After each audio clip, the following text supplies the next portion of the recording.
How to find the correct part on fireparts.com. When trying to find a part, it helps to know which model of fireplace you are working on. Fireplaces usually have an identification plate or label.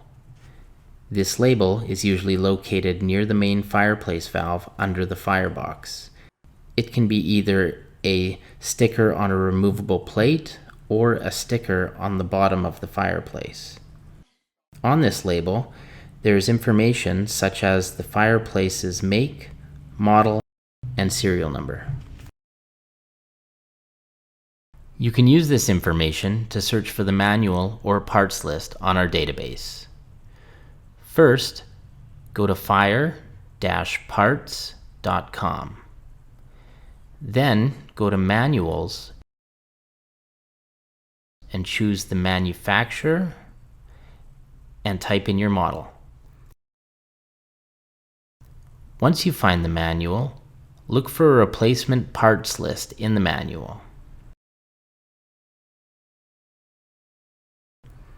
Once you locate the part number you need, type it in our search bar.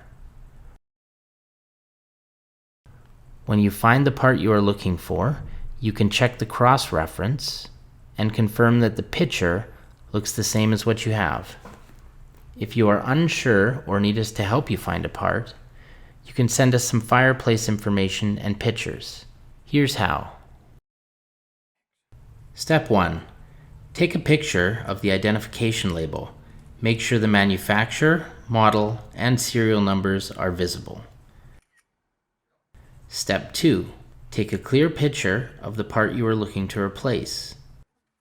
If needed, get a couple different angles. Step 3. Send those pictures to partshelp@fire-parts.com with a short description of what you are looking for. One of our parts experts will review the information and get back to you.